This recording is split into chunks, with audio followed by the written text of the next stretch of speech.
J'ai eu 15 ans de ma vie où j'avais pas de salarié. On a travaillé 7 jours sur 7. J'avais une femme qui l'est toujours, admirable, pour supporter ça. Moi, j'embauchais très tôt le matin sur l'exploitation. Je voyais pas mes filles. La première, je ne l'ai pas vue grandir, en gros. La deuxième non plus. Parce que je partais le matin, elle n'était pas levée. Je rentrais le soir tard, elle était couchée.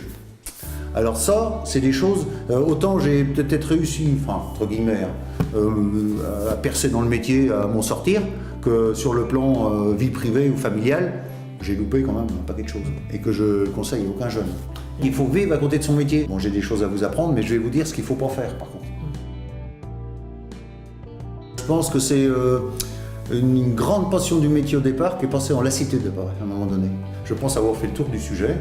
Et maintenant, si je peux intéresser quelqu'un à mon métier, en le passionnant par mes idées, par mon vécu, par mon savoir-faire, et puis que tout d'un coup, chez lui, cette passion, moi, elle est en train de, pas s'éteindre, mais diminuer, puis lui, elle est en train de naître. Alors, à un moment donné, on va se trouver la flamme à la même hauteur, et puis d'une flamme, enfin un flambeau, et puis voilà. Moi, j'en parle aisément aujourd'hui de ça, de la transmission, parce que j'ai trouvé un jeune qui a mis le pied à l'étrier, mais on attend une réponse importante de la personne, parce que faire un choix de dire oui ou de dire non, tu peux mettre, en posant cette question-là à n'importe quel jeune, on peut le mettre en difficulté, enfin mal à l'aise, je dirais. Mais je pense qu'on avait déjà travaillé ensemble, et puis quand on travaille, on apprend à connaître les gens sur les bonnes et les mauvaises facettes.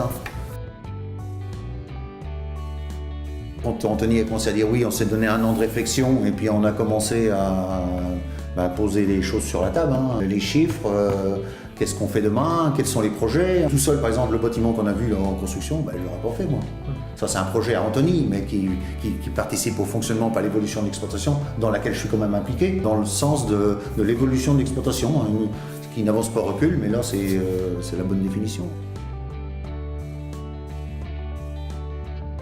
Je dis, j'ai construit quelque chose, je suis démarré de rien, et si ça se passe bien, que j'arrive au bout, et que demain je me retire de l'exploitation, mais comme une exploitation vit, continue de vivre, c'est la deuxième richesse, quoi. Moi, ce que j'attends, c'est ce que je disais avant, c'est de passer le flambeau le plus tôt possible à Anthony pour qu'il vole de ses propres ailes, c'est pas ça, mais qu'il soit le premier responsable.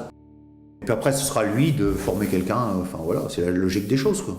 L'amélioration de l'agriculture de demain passera par la réflexion, le bon sens et puis l'effort de chacun.